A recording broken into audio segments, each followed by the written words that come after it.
Syria is located here, an 8-hour flight from Spain. It is half the size and its population concentrates here. Why? Because this whole area is a huge desert, but a very important desert. It has a third of the world's oil and also natural gas reserves. To take the oil from here to Europe, it has to go around this peninsula, exiting through the Suez Channel. As you can imagine, you are charged here. But there's an easier way, a straight line. And whoever controls these oil pipelines can open and close them, like a tap. This area is fucking awesome. The civilization on the planet began in 3 places, and this is one of them. Mesopotamia, here. Sumer, less known, but it's the bloody beginning of everything, also here. Remember the Tower of Babel in the Bible?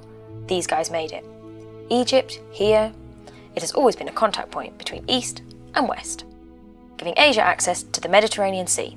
Maybe that's why here the major monotheistic religions were born: Judaism, Christianity, and Islam. Islam is the last to arrive and actually welcomes the 2 previous. Adam, Noah, Moses, Jesus Christ are all considered Islamic prophets. Okay, let's get to the point. As the area is fucking awesome, everybody has wanted to control it, and it's always been under some empire. Persian Empire, Greek Empire, Roman Empire. Finally, the Roman Empire splits into 2, and only one part survives. This is when the last monotheistic religion, Islam, creates its own empire, the Islamic Empire. Do you remember the Crusaders? Well, they were the Christian Europeans trying to recover this area which we are talking about. The latecomers were the Turks, which, by the way, did not come from Turkey, but from bloody far away in Asia, with Genghis Khan. They conquered the area and founded the Ottoman Empire. The Ottoman Empire remained until World War I, so 600 years. When World War I ended, small countries appeared in what was the Ottoman Empire, and for the first time we see Syria on the map. Until then we had just drawn it not to get lost.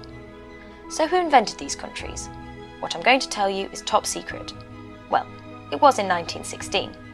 This super secret is called the Sykes-Picot Agreement. The French and the English government couldn't defeat the Ottoman Empire alone. They could only do it with the support of the people who lived within it, mostly Arabs. So how did they win their trust?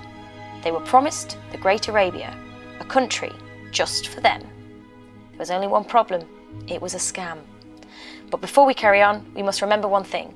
Arabs are a group of people, but not a religion. That means an Arab can be Muslim or Christian, and before Islam, there seems to have been tribes that had Jewish traditions. Well, the Arabs were not given the country they were promised. Instead, the French and British created many small countries. Not your conventional countries, but areas under their control, with rulers set by them.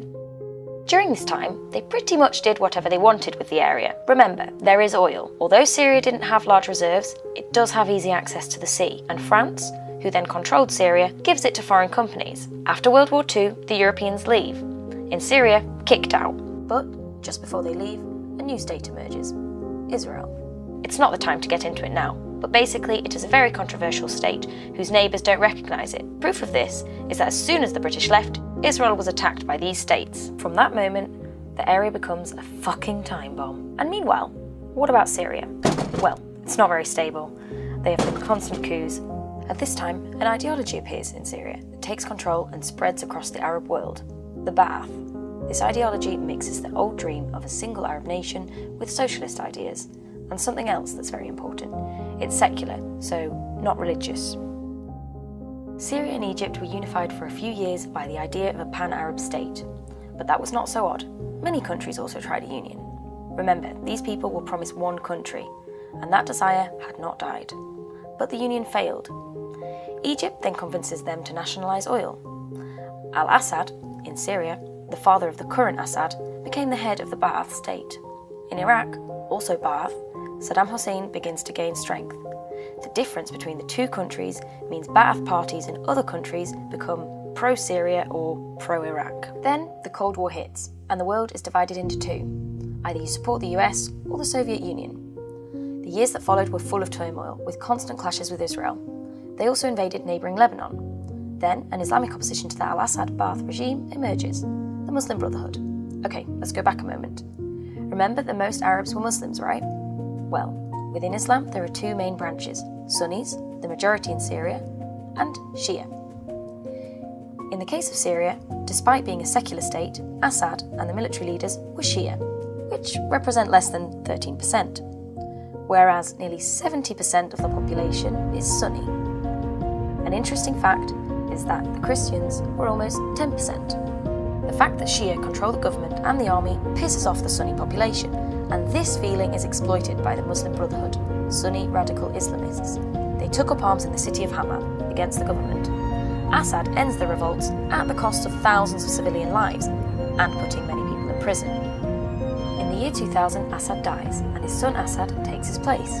Due to various pressures, he releases many prisoners, advocates modernisation and the internet, and brings hope for change. There was a period of much political debate, and an opposition appeared, and the Muslim Brotherhood came back.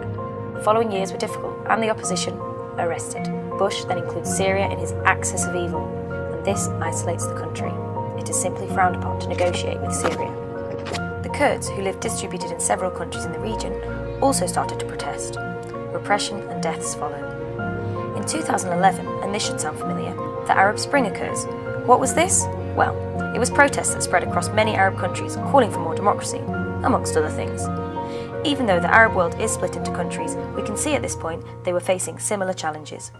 When it reached Syria, Assad uses his army, and in the clashes some 1,000 people are killed.